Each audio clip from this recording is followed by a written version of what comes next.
from Nathan's view. Wow. Wow. Cat-like reflexes. Oh goodness, Sebastian Coffre, another mistake for him, and he is a sitting duck down the front stretch here with the double draft here for Overbay and Ritters. Are they going to make it 3 wide? Ritters goes for it on Overbay, while Overbay goes for it on Coffre. Up the inside, coming into Doohan corner, and Coffre might have to yield here. He's already lost the place to Overbay. He's going to switch to the outside and try and widen the entry to keep Ritters behind him. Looks like he is going to do that. Late apex, and that will work out all right for Sebastian Coffre, but it's slim pickings at the moment for the number 28.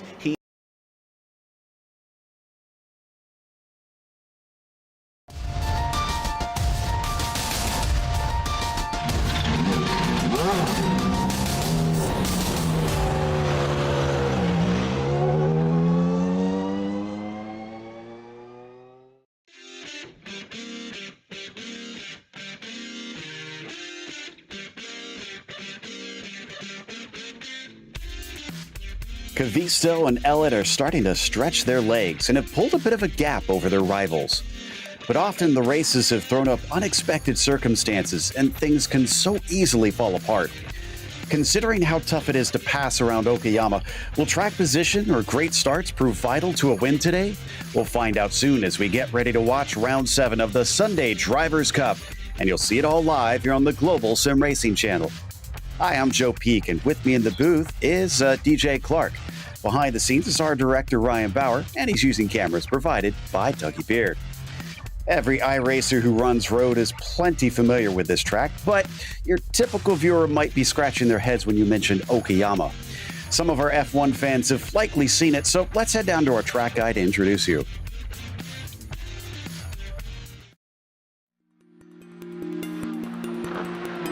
Welcome to Okayama International Circuit.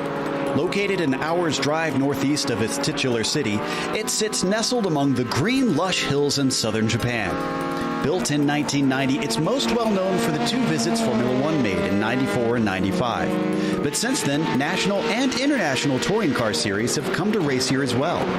Otherwise, the 2 available layouts are mostly used for club racing and amateur track days. The full course is just under 4 kilometers with 11 turns, and the short version is a measly 2 kilometers with 7 turns. It does this by cutting out the portion between Williams and Revolver. While hairpins abound throughout the lap, overtakes tend to be surprisingly hard. The first corner, Atwood Curve, and Hairpin are the main spots where drivers can attempt a traditional pass. Hairpin makes for unique battles, though. The unusually steep banking for a road course, plus the switch back into Revolver, means that holding it around the outside can reward a brave driver. However, while it is a more modern facility, runoff in some places is shockingly small, and it can be easy to damage your car. This section in particular around Revolver, Piper, and Redmond gets slightly claustrophobic. The pit entry requires some practice since you must use the inside lane of Mike Knight, otherwise you'll get a penalty. While it might not see as much use in the real world, here on iRacing this track is part of the base content, and so new road racers will find themselves here frequently. With it being suitable for a wide range of styles of cars, it's sure to excite many of the competitors who tackle it.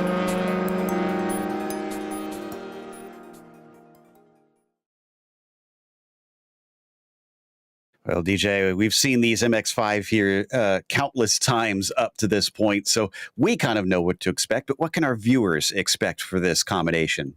Well, Joe, they're going to expect a very tricky circuit. The first corner really on the run all the way through Atwood is relatively high-speed corners in these MX-5s. That means there's going to be a lot of lateral load being sent across, and you've got to be very careful about that weight transfer, not to get on the power too early and send yourself into a spin. We can see some aggressive overtaking down into the first corner, but I think the main area where you're going to see the fight is really in the second sector. That's going down into Hairpin with fights back in Revolver and Piper. We've also seen a couple of late braking maneuvers going down into Redmond and Hobbs, although that's not nearly as significant. You do want to really try to nail the exit out of Mike Knight and the last corner, though, to try to carry as much speed as possible onto that front straightaway, as there can be a little bit of drafting and just a chance of that overtake, like I said, into the first corner. Well, the points, as I mentioned, have gotten a bit interesting as Kavisto currently is Tom Daly actually currently leads over Cavisto with Michael Ellett back there in third. It's Javi Lopez that is a little ways beyond, but Stefan Alderding is creeping up to only 3 points behind that could overtake that. Now let's take a look at the team standings. In that team standings, it's a little bit more spread out at the top, with Positive Delta Motorsport holding a 20-point lead over Wampy Motorsports and about 15 points back to Spirit 14 Racing. 9 points back from them, iRacing Team Netherlands and SimTech Racing. Well, they've got a whole lot of work to do if they want to catch up into that battle for it. The top four is they're about 40 points back. As for the Nations Cup, up at the top, it is Ireland over Finland, with South Africa another 16 points behind them. The Netherlands getting back into things, as at one point they were pretty close to the top of the sheet, but it has been Ireland who has been the one to beat for much of the season. United Kingdom rounding out your top five, very close behind the Dutch nation. And as for today's race details, what do we have for that? Well, Joe, we are on the 7th of 20 rounds here, so a very long season, a 16-lap race, and that's going to fly by only about 35 minutes here at this short Okayama circuit. Fixed setup, so this is all going to be down to driver's skill, and a couple of bonus points are available out on the circuit right now. That is for pole and for fastest lap. Drivers currently out on track for a 15-minute open qualifying session where they're trying to take that one bonus point for pole position. Yeah, right now Stefan Alderding has that, and he was looking very good at practice as well, so this is not too big of a surprise. Cavisto is only in fourth place, but we were just covering the Skippies a bit ago, DJ, and kind of a similar situation from what we've seen. These tires aren't at their best on those first flying laps. No, they really aren't. And track temperatures are a little bit on the cool side here, about 81 degrees track temperature, 78 degrees Fahrenheit. And the other thing to always talk about is the modeling of this Japanese asphalt. It is a little bit different. It's a little bit slipperier than you normally think about when it comes to asphalt. And so it takes a little bit more to get the tires up into the working range and really get that heat, that grippiness, that stickiness down into them. So we see a bunch of them now getting ready to cross to set their second lap. And Ellett goes to the provisional pole. Cavisto, 45.6, just a slight improvement, but lap times are looking so tight that he actually jumped up about 3, then got shuffled down a few more. And otherwise, it looks like it is all up in the air. They only get 15 minutes in this open qualifying, so they don't get too many laps around here. It's about just under 2 minutes a lap, so they're going to get very minimal laps to try and set competitive times, as we see Cavisto now shuffled down to 5th, and he comes out of Atwood on one of the few places where you can affect the slipstream, and that's on the backstretch. Yeah, that long back straightaway, you need to be really within about 0.5 of a second off of Atwood to have a reasonable hope. I would say 0.3 of a second is really the optimal range that you're going to want to be going into there. So a little bit different for them. We're going to have to see if drivers are able to keep that up. Obviously, no aero wash really in these cars, so they're not going to have to worry about that going through the fast Moss S's and into Atwood to be able to separate them out. Missing about 4 drivers that have not set a time yet, and I'm watching to see. Looks like Marimon has now joined those that have set a time. He's gone to 18th position. Peter Reed is the next across. He does finally get one in, a 47.8. That only puts him 24th. So now we're just waiting for David Mitchell and Arturo Davila, but Mitchell's not out on track, and I haven't seen him set a single lap yet. So it's not that his have gotten deleted. It looks like maybe he might not be with us. And nope, he's in the session, so not sure why he's poking his nose out. Yeah, I'm not sure either, Joe. I mean, as you mentioned from the top, this is a relatively tricky track to overtake on, so track position going to be relatively key here. I'm not really sure the strategy from Mitchell on not coming out. So this is Ellett that you see on your screen heading through the Moss S. Dolman's behind him in the number 19, being chased by Mann as well. Both of them a little bit farther down the order, so they're probably just trying to hold on, I imagine. Just pick up whatever they can from that number 2 to try and get those extra few tenths on the lap here. Yeah, exactly. And that is one of the things that makes this series special, having that open qualifying, being able to use the other cars to your advantage. And like I said, as opposed to out here running in, say, Formula 3s or the IRO 4s, anything like that, being able to run out here in these MX-5s, no aero wash. So it's really just making sure you're close enough to be able to get on. Looks like Brett Ride might make a very good improvement here. I see him very far up on his time. So let's check out the UKNI driver. He's towing along Peter Reed as well, so I'm sure Reed will appreciate that since he's last of those to have set a time so far. That look within the boundaries for the number 70. Will it pay dividends when he crosses the start line? 46.3 becomes a 46.1. It was only 2/10 in the end. Must have lost a lot in that last half of the lap, but it does shoot him into 16th. Does indeed, and any little bit is going to help there for Brett, but I think he would have been hoping for a little bit more as they go around. Ooh, little bit of miscommunication there with David Geddes. Yeah, not sure what was going on there as they come into Redmond and Hobbs. They're very slow corners, so maybe he wanted the track position, but couldn't get it. This is Davila that we're riding on board with, and the number 20 as he comes in down to Mike Knight, and then the final corner onto the front stretch. So Geddes, who is not on a quick lap, well, is no longer hindered because there goes Arturo off the circuit. Yeah, Davila just understeering massively through the corner. You see just how much wheel he put into it, and at that point, there's not enough grip on those front tires to actually make the car turn, and you're just sliding across the surface. What you want to do is a move that I've sometimes heard the unsteer, which is steer back the other way and then let the tires re-grip and try to make that corner. Alderding still pulling Daly. Now, Daly is our points leader, so Alderding is probably not wanting to give him this tow, especially with them not being teammates. So let's see if the Dutchman gets a good one here and whether or not his rival does the same. Well, that one got deleted for Stefan, and Daly did not manage to improve. A 48.5 is not going to cut it for him. And Tom surprisingly down in 8th.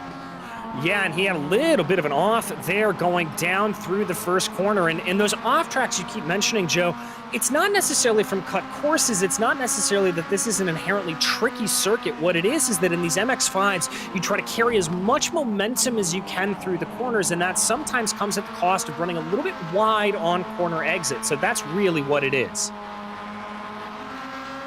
Stefan carries on around and still tows along Tom Daly. And yeah, I'm not seeing him faster than his best time right now on my timing screen. So I fear that this one won't quite do it. But they still have a couple of laps left here, according to the timer. About 3.5 minutes left to go. Javi Lopez is also surprisingly far down in the qualifying. He's only in 11th. Watching him cross the line, he does not improve that time as Alderding is already down into the run towards Redmond, and doesn't look like Stefan's on that great of a lap himself. Wonder if maybe if he's just cooling the tires a little bit, getting them into better working temperatures, and then going to try and push for a hard one. Yeah, that could be it. Or he could be coming down pit lane. Looks like that's going to be it for Alderding, so that's going to leave Daly up here without the draft. May or may not be able to improve on that. We'll have to see. My gut instinct tells me that without a car to pull along with him, that he's going to be a little bit slowed down on this final lap. Yeah, didn't actually go into the pits, weirdly. Just kind of pulled over and let him through. But Daly, that lap was an improvement, and a massive improvement. A 45.3 puts him up on the front row. However, Ellett has been the class of the field today. He's still 0.3 up on anybody else. Yeah, he is just absolutely untouchable up front. And, Daly and Alderding only 18 thousandths of a second off. Sander Ware only about 73 thousandths of a second off of them. There you can see Sander on your screen. So tight gaps there, really running from second all the way down pretty much through the order there. Not a tenth of a second separating any of those drivers. It's just Ellett has such a stranglehold on the top of the field. Sander now coming around out of Hobbs. And, I just saw Nuno Sousa come onto the front stretch by our comms box and unfortunately dip his wheels off. He's been trying to improve on a 15th place, and he was on a quicker time. So he gets, let's see, one last try for that one. What about Sander as the number 7 brings it down to the timing line himself? A 45.4, stays a 45.4. That gets deleted. All right, and he's really going to have about one more lap to try to rack this in. Drivers will be able to complete their flying laps. There you see getting out of the way. Looks like a little bit of a lockup there for Daly. I think that was going down into Hobbs. Just 1 minute left to go. Watching those who are coming across the line to see who is able to start another one and really needs it. Kavisto definitely does. He's only in 8th, and that one wasn't quicker for him. It is kind of fallen apart. Now, what about Tom Daly this time? No, that one is not a quick lap for him. Maybe, again, just trying to cool it down and go for this one last flyer, and he'll have just enough time for it, as they will be able to complete their hot laps here in this 15-minute session. But he pulls off. No, he's not going to get to complete it. That is it for Tom Daly. All right, he's going to call it a day. Stefan Alderding now is going to lose the draft of Daly, so he's going to have to see if he's got anything to be able to have here. Remember, only 73 thousandths of a second off, 18 thousandths of a second off of Daly, so he doesn't need that much more to improve. It looks like the first driver that'll take the checkered flag is Nuno Sousa. In fact, he's peeling off, so he is definitely done. Not happy with that lap. Rantanen is going to be next from 24th, and it'll be followed by Lopez. Does appear that both of them are going to complete this lap from what I'm watching right now, and the timer ticks down to 0. Rantanen carries on, but Lopez is slow off the corner. So Kaya in the 36 crosses the line. 47.2 will not be faster for him. In the meantime, Sander Ware is down, and unfortunately, he is out. He is not going to be able to go any quicker. We continue to watch the number 51 fly through Redmond and Hobbs. Yes, we do. Good lines there for Alderding. Little bit of a lockup coming into Hobbs. That's going to be something that we talk about all day long. Just 2 more corners to go here from Alderding. He was purple in the 3rd sector and green in the 1st sector, so he could have some time here. Still not seen anybody go much quicker. Stefan's going to be the next down and to the timing line. 3 tenths to make up to grab pole, and it's not going to do it. A 45.5 is not his best lap. So from there, I see Verkerk, who is still trying to complete his qualifying, Peter Reed, as well as Arturo Davila. Otherwise, I think those are going to be among our last drivers. Yeah, just waiting for those last couple of drivers to pull across here. Looks like Verkerk not able to do anything. Davila still waiting to put a time down on the board. So this is going to be crucial here for the number 20. And other than David Mitchell, he's the only other one that needs a time. That's within the track boundaries, but a little bit of an awkward line as he brings it across the start. Every one of his previous ones got deleted. This one did not. It's a 51.7. That'll put him last on the timing sheets, but at least he got one on the board. All right, well, that sets our starting order. And it is Michael Ellett who is starting from the pole today by a pretty healthy gap over his rivals. Tom Daly will start from 2nd place, as Stefan Alderding will be 3rd. Sander Ware will start from 4th, with Stephen Orrell next on the list. In 5th, it is Victor Oliveira in P6. On the inside of the next row, David Geddes will start 7th. Kali Kavisto mysteriously slow today in 8th. Jordan Zvedanov starts 9th, and Aaron McGrath rounds out your top 10. In 11th, it's going to be Javi Lopez, followed by Bruno Albino, with William Van Rassel and Pedro Miramon in 14th. Nuno Sousa will be 15th, followed by Brett Ride. Alvaro Rodriguez will be 17th, with Leif de Hurst in 18th. Martin Smith is 19th, and Mackenzie Mann rounds out your top 20. Last light of the grid has Guerrara in at 21st. Peter Reed starting 22nd, and Bart Verkerk 23rd. Kalle Rantanen unable to improve there at the very end. It starts from P24. Sven Dalemans in at 25th, and Arturo Davila in at 26. David Mitchell is showing as in the session. We'll see if he actually lines up on the grid here, as most everybody is already on their way out. And that is a standing start in this series. So they're all going to fly down into what is a short run into the first corner, which I don't think on these standing starts really even needs all that much braking, DJ.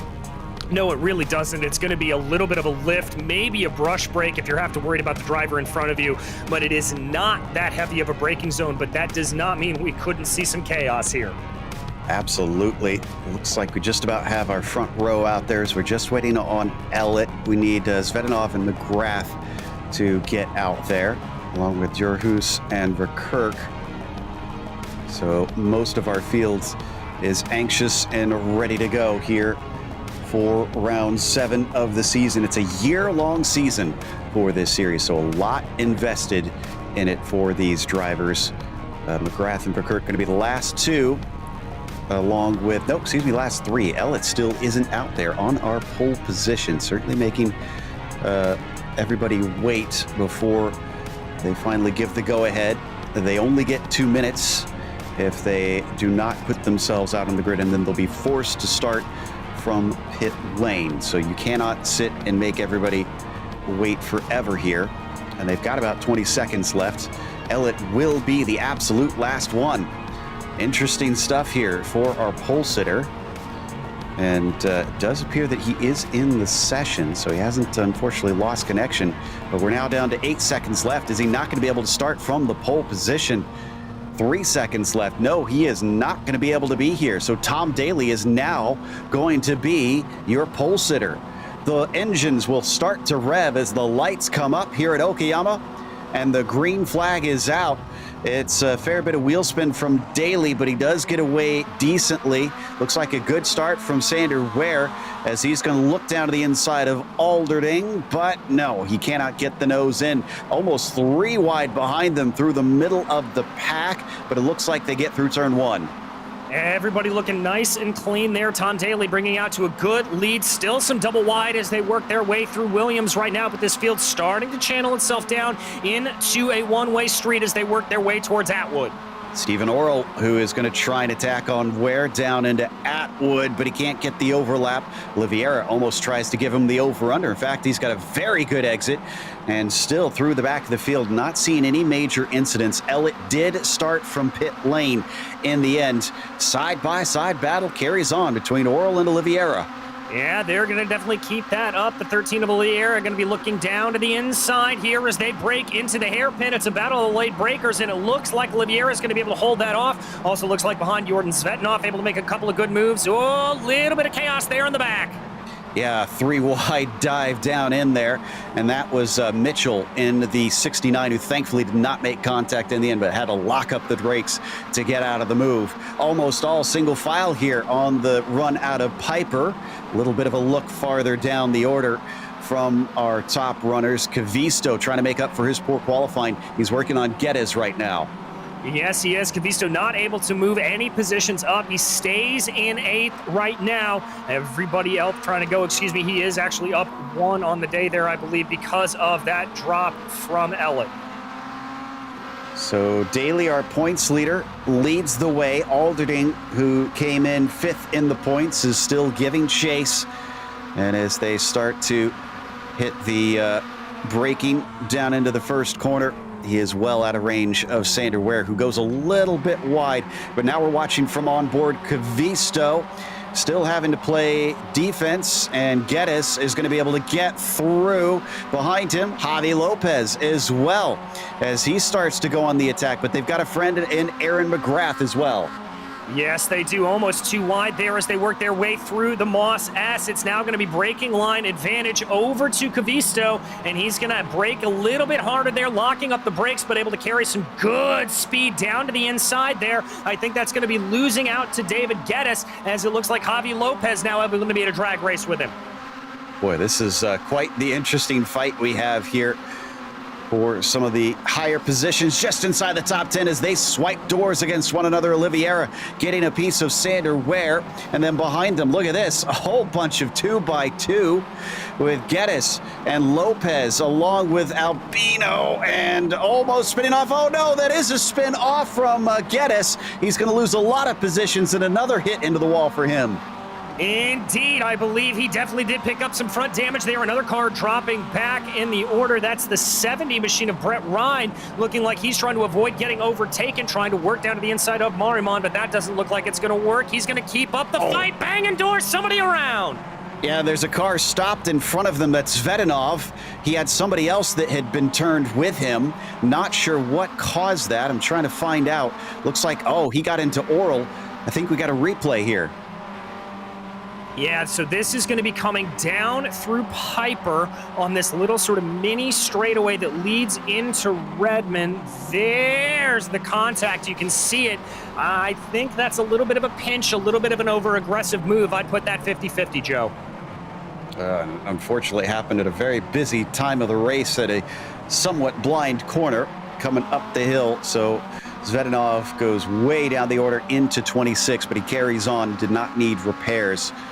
As it is Tom Daly who leads, but right now we're looking at those heading through the Moss S and into Atwood. This is a nice little fight between Merrimon and Albino, but Merrimon has a much better exit. No, McGrath, rather, excuse me, has the better exit down there in the 42. Merrimon is going to pull the slipstream. Does he dare make it go 3 wide down into the hairpin, trying to cover him off? McGrath pinches him down, then comes back to the outside to open up into this right-hander, and he's going to take the spot. McGrath had maybe a millimeter or two of distance in between himself and Albino. That is just a great example of recognizing how wide your car is, but it looks like Merrimon here trying to have a little bit of a fight back through Piper. He's going to poke his nose to the inside down the straight going into Redmond. McGrath doesn't fight it. He leaves the door open. You can sometimes defend this long way around since it'll switch back, but he comes very shallow into Hobbs. Still, he not only keeps the position, but behind him, Merrimon loses one to Albino. Yeah, exactly. Losing out there a little bit, so good heads up for Albino to be able to capitalize on a little bit of the mistake there, moving his way up in the order. The Portuguese driver, very, very heads up. Now he's going to set his eyes on McGrath up ahead. Up at the front, Alderding just took the fastest lap of the race, so he's not letting Daly get away with this one. And we ride on board with him as he's got only 0.3 of a second up to Daly through the Moss S. They've gapped Ware behind them by about a second, so they're not under threat for the time being. But if they do start fighting, they could find themselves joined by the pair that is in 3rd and 4th. Yeah, they could indeed, and there you can see just how close that is on your screen. The top 4 only separated by about 1.5 seconds. We ride on board with Oliveira here as he tries to close down on that number 7 of Sander Ware, just tucking behind in the draft, going to have a little bit of a poke to the outside. Just some defense from the Spirit 14 driver. Oh, and once again, some contact and another set of contacts. Holding onto it. No, he slides it off into the grass. Eventually, he collects the car and gets it pointed the right way. But the 13 has lost massive time because of that. Yeah, he has, and a little bit more side by side here in the back. That's Merrimon and Albino continuing to slice and dice. Yeah, more drivers too wide down into that hairpin. Very popular place to try and overtake, but slipstream just doesn't seem to be enough down the backstretch like we've seen in years past here with these MX-5s. Nose to tail, Albino ahead of Merrimon. Let's not forget about Brett Ride back there as well as we jump over to Ellett, and Ellett making great inroads. He's up to 20th, but remember, he should have started on the pole. He's right now trying to make a pass on Rantanen. And I believe that is his teammate there that he's trying to get around, so a little bit of mix-up there. May want to try to let him by if he knows that Ellett has some more speed. But right now, it doesn't look like those team orders coming into play. They're coming up on Reed, who is a bit slow. He seems to have had an issue. He's going to be able to get by. Merrimon, though, in the meantime, in that number 12, is just hassling Albino left and right. McGrath a little ways up from them that you can see up the road. Can't see it in the mirrors right now, but behind them, Brett Ride continues to also breathe down their necks. There they flow into Atwood and onto the backstretch. That's a little deep from Merrimon. Ride says, thank you very much, I'll take that. And another good heads-up play there. Ride just recognizing that that was Merrimon going a little bit deep as we've got a change for the lead, Joe. Around the outside, Alderding gives him the best he can, but unfortunately runs out of it and chops him off down at the apex of Revolver. Daly not letting him have a second shot. No, Tom Daly does not want to relinquish this lead at all, but as we talked about a little bit earlier, you got to be careful. Sander Ware only 1.2 seconds behind. If they continue to squabble like this a little bit, that could open up opportunities for the number 7. Absolutely. And as they exit out of Hobbs' corner, don't need to go to it, but I can tell you that Brett Ride lost a position to Sousa after he went a little bit wide out of Piper. So the 51 is definitely ready to take the lead of this race and have that track position. We're only 5 laps in, so we're just barely a third of the way into this thing. Ware back by about 1.3, no longer bothered by Oliveira behind him. We watch from the top of the windscreen of the Dutch driver. Alderding has it back down to 3/10. As Cali Cavisto sets the fastest lap of the race out of 5th place right now, just trying to close in here a little bit. I think he's going to try to maybe diamond off Atwood, see if he can get a little bit more speed, maybe push the draft a little bit going down the long back stretch. That's where he had the move last time, so this is likely where he's going to be a little strong. He's going to feel that draft on him.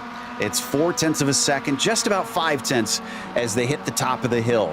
And now it is foot to the floor all the way down this long stretch. A tiny little kink in the road breaks them off to the left-hand side. There you see it before they hit the binders once again, but it only gets cut down to about 0.3, so he's going to have to be closer than that. Yeah, I said you want to be about 0.3 of a second when you exit out of Atwood. That's really the prime area to try to be, and it looks like here that Tom Daly's just got a little bit more speed through the twisty bits on this section. He just has a little bit better mastery of the car. Ooh, we've got quite a bit of a fight back around 12th and so places. I mean, take your pick. Man, Guerra, Jerhu, Smith are all in a tussle down here, down into Piper. Around the outside does not usually work well, and Guerra hangs tough. Jerhus is going to have to really try and send it in deep, as in front of them, Sousa and Mann are cutting back and forth on each other as well and trying to get involved. That is Smith in the white machine. But look at this, side by side off of Hobbs. That's Mann to the inside, Sousa to the outside, and Sousa wins out. All right, that was a little bit of a good call there, I would have to say, from Mann, just kind of backing out a little bit, not wanting to be too aggressive. You still have about 10 laps to go here in this race, so plenty of time for things to switch back on you. Down the front stretch, the front of this tremendous train that we're seeing is led by Brett Ride. And as they all break into the first corner, Sousa chases Mann, is third in the line. Jerhus is the next one down. It's Guerra, Smith, and then Rodriguez. One slip up is going to be very costly if you're up towards the front of this group.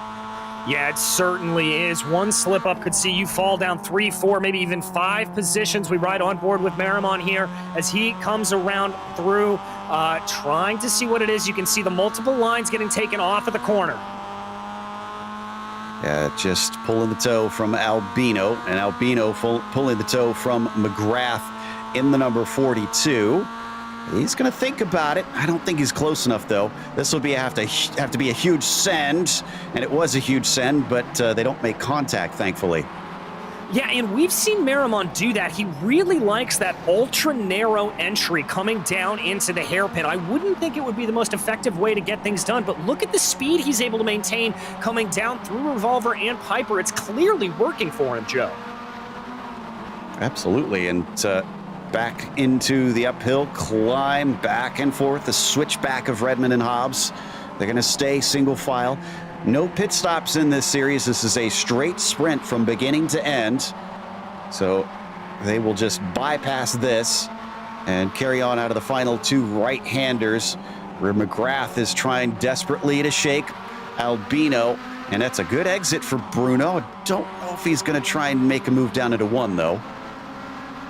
No, I think that may be a little bit over-aggressive, but Albino, if he can just continue to cloud the mirrors of McGrath, he may be able to force a little bit of a mistake. He's got more momentum, taking a wider line through there, but he loses a little bit on corner exit. And we might want to take a poke back up to our leaders, because it's down to 0.3 of a second yet again, and that's coming off of the exit of Atwood. So you said 0.3 is where he needs to be at the start of the straight. Well, that's where he is. Yeah, that's exactly where he is. Tom Daly, though, doing his best to just hold on to that inside line. I like that from Daly. It's not defense.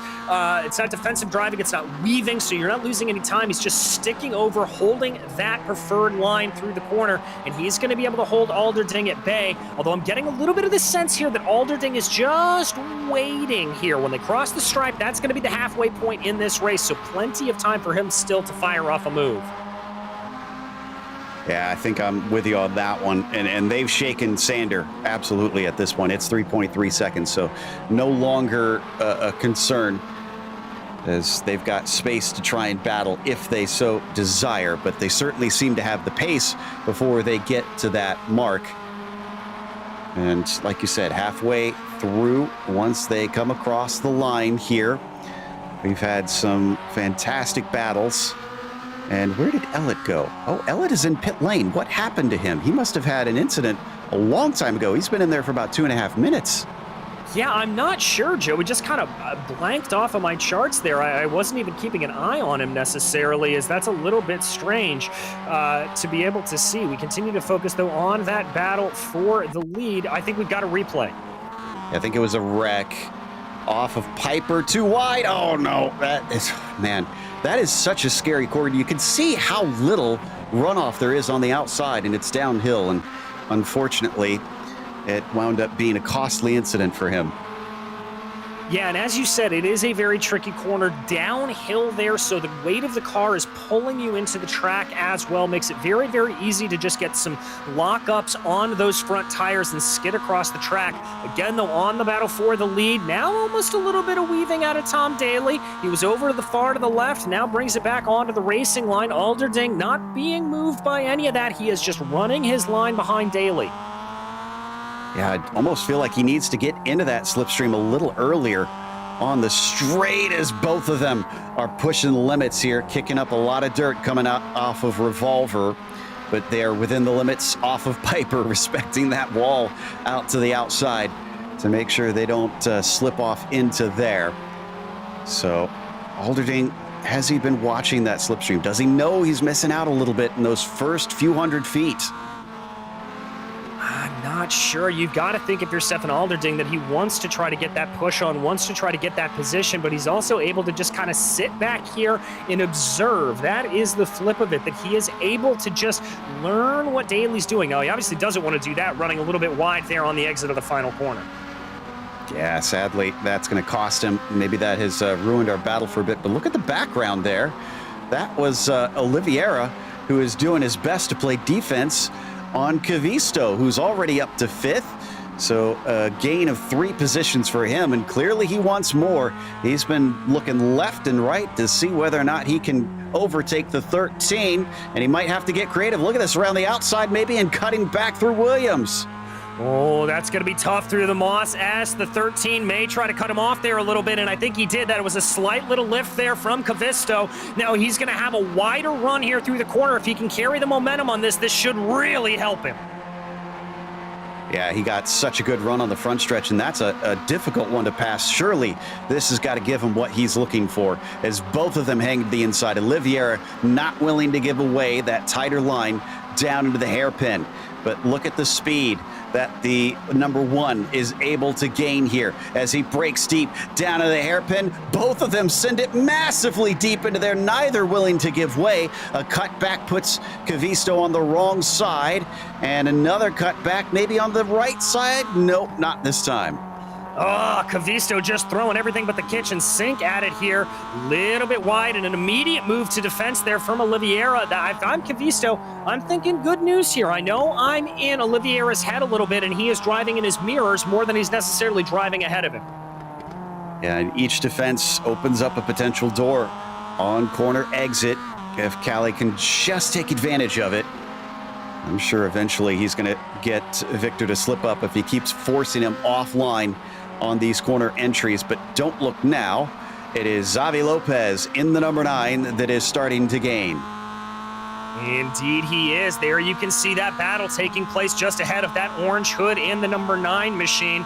They are going to dive down into the corner again. Cavisto going to try to carry some more momentum around the outside. Gets up onto the grass. That move doesn't look like it's going to work out for him. He's going to be off into the kitty litter. And there goes Xavi on by. Lopez gets the spot over Cavisto. I'm sure Cali kicking himself after all the great inroads he had made. Lopez even better. He's up 6 positions. Our hardest charger right now, I believe, is Mackenzie Mann, who has gained 8 spots in this race. And there you see Mackenzie, who still is trying to get more because it's Nuno Sousa just in front of him in the 65. Yeah, exactly. And Sousa's also running a little bit of a defensive line there. You see that diamond off of Atwood, just trying to protect that inside line. He's going to pull off to the right there, I have to imagine. Yes, he is. There goes the 65 off to the right. Sousa holding that in, man, trying to carry a little bit more speed. Yeah, but this outside line has not seemed to work as much as I've seen in the past. Usually it gives the driver the inside down into revolver. But look at that. They just keep getting fed out. Yeah, just not seeming to work the way they really want it to down into revolver, and that's a little bit of that fight back that makes that sequence of corners so spectacular, Joe. Absolutely, and so he's going to have to try again later as they come into Hobbs and Redmond. Sometimes passes happen through here, but they're a lot more rare, and they certainly need some extenuating circumstances to execute correctly. We are down to 5 laps to go. Daly still leading Alderding, but it's hanging around at about 5 to 6 seconds now. So I think Stefan maybe used up a bit of his best to try and catch on the 67. Yeah, and these tires on the MX-5s, they're designed to go for about 30 minutes or so without having too much massive wear, but you can put a little bit too much into them if you are driving very aggressively, as we saw Alderding doing earlier on. Both drivers there diamonding off the corner through Atwood, just trying to maximize that momentum. Gap holding at about 0.6 of a second here as they go. That's going to be out of range. No, not enough. So he's going to have to keep pushing. Credit to both of them. Just incredible pace here today. Not able to be caught by anybody. Sanders giving it his darndest, but just doesn't seem to have enough in him. Here's Lopez, maybe going to try and make a move on Olivier, but Olivier is defending a whole lot of nothing there coming into the corner. He was way far behind. Yeah, I'm not sure what that was. That really only served to slow him down a little bit almost as they came out of the corner, and now it's just going to open him back up to a little bit of an attack here potentially. Well, I'm willing to bet Cavisto is enjoying that, though, because those two slowing each other up brings him back to his arms as well. As we look coming down the hill, somebody making a move there through Revolver. That was Sousa and Mann comes out ahead in 11th. Yes, he does. So good move there for Mackenzie to be able to hold that away. Let's see if he's able to keep it, trying to carry a little bit more speed. There was Sousa. I don't think he's going to get it done. Yeah, I went back and looked, and Mann did exactly what I had been talking about earlier. Just hung around the outside of the hairpin, kept the speed up, kept the track position, and had the inside into Revolver, and that gives him 11th place. Well, the gap for the lead is back down to 0.3 of a second. Alderding has got another shot. He's had plenty, but none of them have given the lead to him. Can Tom Daly withstand it another time around? Well, we'll have to see. He's only got to do it 4 more times as they go. The 51 trying to close in. He's been able to get that gap down to about 0.4 of a second. Yeah, it grew on the way up the hill. Looks like he had a bad run at Atwood, and that cost him. Didn't seem to gain much at all through there. So Alderding will have to try again later now. They plunge through Revolver. Checking back in on Cavisto, Lopez, and Oliviera, and that is getting spicy. In fact, they just made contact. Oliviera got a touch from Lopez. Lopez backs out, not wanting to cause an incident. And things, unfortunately, starting to feel like they're coming to a head here for this 4th position.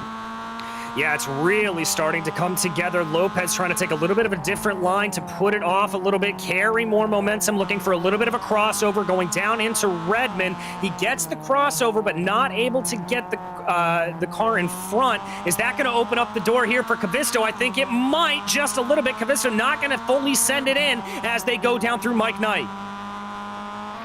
So frustrating for that number one machine, our current reigning champion. Not even able to look for the podium here today, but this is a good slipstream. All three of them duck down to the pit wall to cover off the inside. Cavisto says, screw that, I'm going back to the outside of the racing line, and lets him send it deep. He's just going to pick up Lopez with ease there.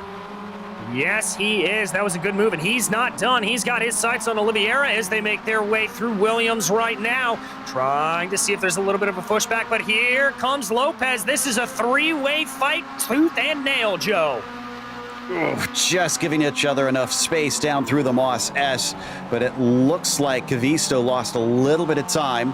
Oliveira, though, goes wide, coming off the turn as we ride on board with Lopez. He can see that it is Cavisto that took advantage better, and he is now up in front, but he's got to play defense. Oliveira is going to fight back, and they're bringing along Lopez, who is unsure of who to ride with. He's going to move instead off to the outside, try to open up the corner, and wow, great move from Oliveira. Can he get this one right back? Cavisto's not done, but he carries the speed well. Oh, nearly. Once again, banging doors. Inside for Piper. If he can keep it on the track, he doesn't. Oh, wheels spinning up the grass as Cavisto somehow doesn't get into the wall. Three wide down into Hobbs, and diving it deep. Oliveira really wants that spot. He is making Cavisto fight for this one, and he is going to wear out that car to his inside at this rate. Yes, he is. A fantastic battle there between the two. Really trying to go in, though. That's going to be Cavisto having the preferred line coming down now through the last corner. Is he going to be able to pull it ahead? Yes, he is. But that was a good undercut from Oliveira. I think he's going to have a slightly better bit of momentum. And they're also towing Lopez. We're watching from his perspective. It's got a bit of an overlap between Oliveira and Cavisto. Cavisto gives him space, a little too much space. He's off to the outside curb. It carries on once again. It's the never-ending battle. This began almost essentially a full lap ago between these three, and it has cost them tons of time. Here comes McGrath, Marimon, and Albino as well. It's going to go from a three-car fight to a six-car fight.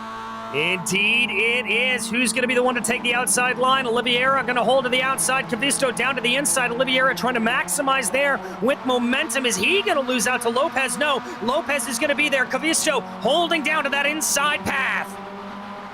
This is what he did last time, and he had to absolutely wrench that position away from Oliveira.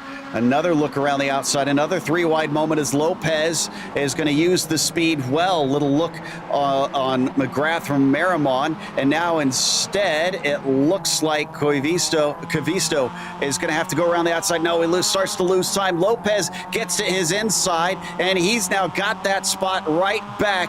Cavisto so close to getting two, but he's back where he began.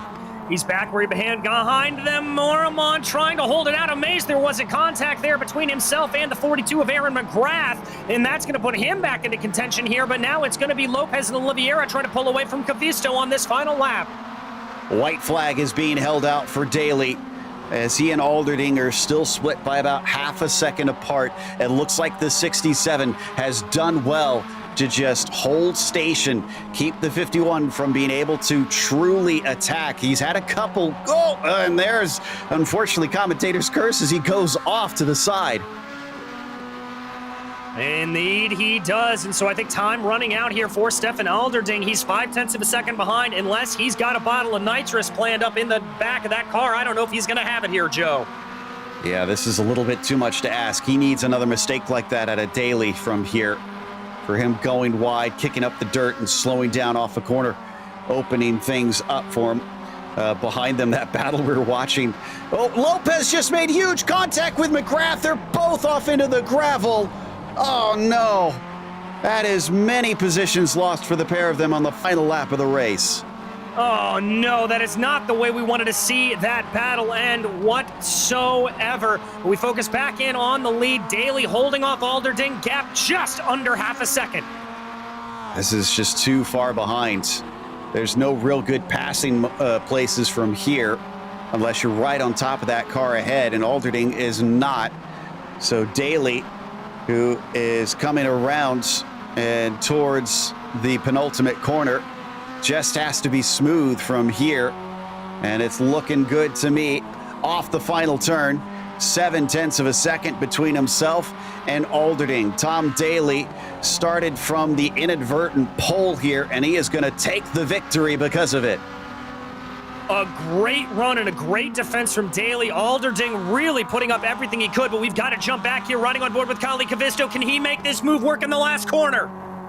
Maybe the undercut. No, he can't get down to the apex. Just punches it down as he wants as much speed as he can. I don't think he's got the momentum. They are going to be side by side, but it winds up being Oliveira who gets that coveted fourth place amongst them. Does indeed. There we can see, a couple of drivers having a little bit of an off. That is DeHurst there in the back, just misjudging that final corner. Oh, and we had Brett Ride go off as well. 2 or 3 corners from the end, Brett Ride has to take a tow. He must have had a major bit of contact because that was so close to the finish. But that is going to round up the field, and we are going to take a quick break. We'll come back with the unofficial results as well as driver interviews, so stick around. Watch from Nathan's view. Wow. Cat-like reflexes. Oh goodness, Sebastian Coffre, another mistake for him, and he is a sitting duck down the front stretch here with the double draft here for Overbay and Ritters. Are they going to make it 3 wide? Ritters goes for it on Overbay, while Overbay goes for it on Coffre. Up the inside, coming into Doohan corner, and Coffre might have to yield here. He's already lost the place to Overbay. He's going to switch to the outside and try and widen the entry to keep Ritters behind him. Looks like he is going to do that late apex, and that will work out all right for Sebastian Coffre, but it's slim pickings at the moment for the number 28.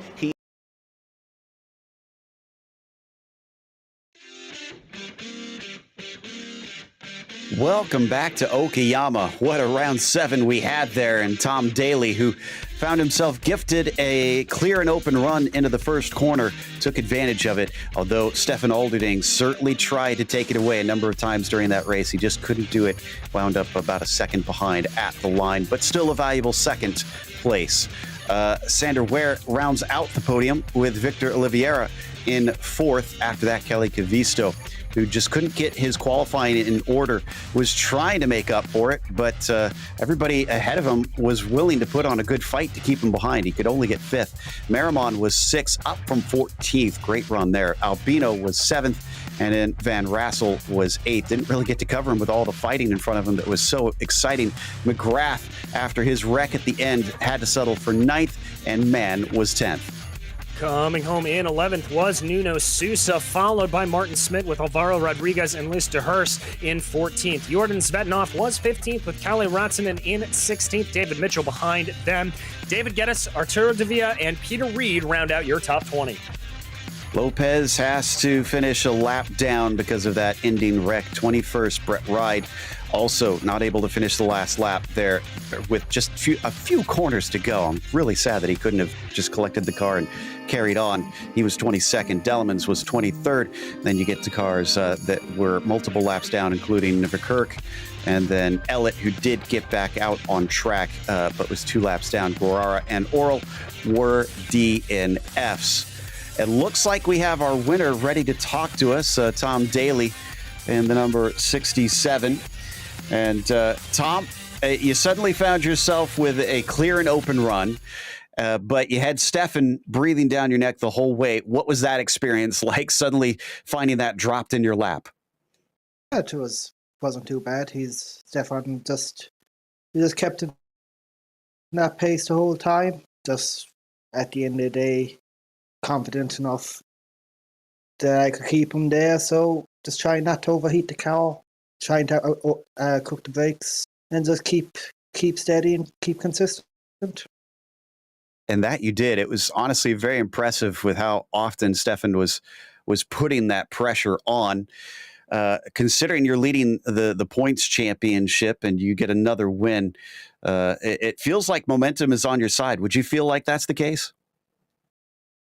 Like anything, you have good days, you have bad days. I had a couple of bad runs and coming back around, so let's hope this keeps going.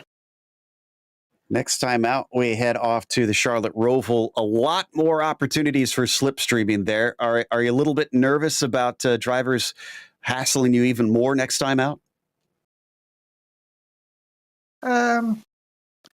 I suppose when you're dealing with slipstreams, you just have to learn to concede a little bit every now and again and just keep in that close contact. At the end of the day, if you're a similar pace, it's going to be an every second lap sort of opportunity. So you just have to keep fighting until the end. Well, we'll keep an eye out for you, and best of luck when we head off to Charlotte Motor Speedway. Congratulations on the win. That was Tom Daly in the 67 here this afternoon. Up next, DJ has caught up with third place finisher Sander Ware. I have indeed, Sander. A little bit of a lonely race for you out there, but a good one nonetheless. Yes, it was very lonely. Only in the beginning, I had a little bit of a battle with the guys behind. I was trying to keep up with the guys in front, but they were just a little bit too quick for me today. And yeah, I was really struggling with my tires. My lap times dropped quite significantly, and I think the two guys up front, they seemed not to be having the same problem. So yeah, very, very well done to them. Well, talk me through a little bit of that battle with the guys behind early on. I mean, you were really having to scrap it out. How hard was it to defend around this circuit? Is it looked like that defensive line was kind of the preferred line to be going?